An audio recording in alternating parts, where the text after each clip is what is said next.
ఒకానొక అడవిలో సింహం చిరుతపులి కలిసి ఉండేవి. రెండిటికీ వయసైపోవడంతో పెద్దగా వేటాడలేకపోయేవి. ఉన్న దాంట్లోనే ఏదోలా సరిపెట్టుకునేవి. ఓసారి వాటికి వరుసగా వారం రోజుల పాటు తినడానికి ఏమీ దొరకలేదు. ఆకలితో అలమటించిపోయాయి. అదే సమయంలో వాటికి ఒక జింక పిల్ల కనిపించింది.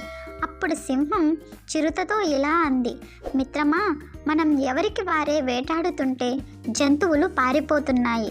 ఈసారి ఇద్దరం కలిసి చెరో వైపు నుంచి దాడి చేద్దాం అని చెప్పింది. దానికి చిరుతపులి సరేనంది. రెండూ కలిసి తెలివిగా వేటాడడంతో జింక పిల్ల దొరికింది. దాంతో వాటి సంతోషానికి అవధుల్లేవు. అయితే సింహం మాత్రం కలిసి వేటాడాలన్న ఆలోచన మొదటి వచ్చింది నాకు.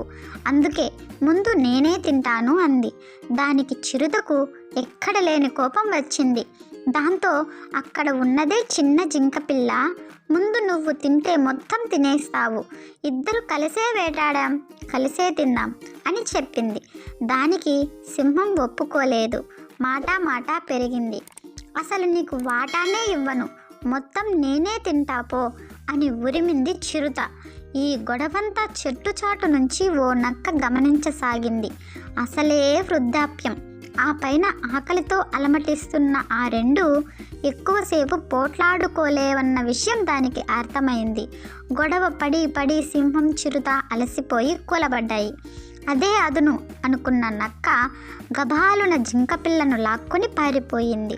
అయ్యో, కలిసి పంచుకోకుండా గొడవపడి ఆహారాన్ని పోగొట్టుకున్నామే అని బాధపడ్డాయి సింహం చిరుతపులులు. ఓకే ఫ్రెండ్స్, ఈ చిన్న కథ మీకు నచ్చినట్టయితే ప్లీజ్ సబ్స్క్రైబ్, లైక్ చేయడం మర్చిపోవద్దు. Thanks for watching. బాయ్.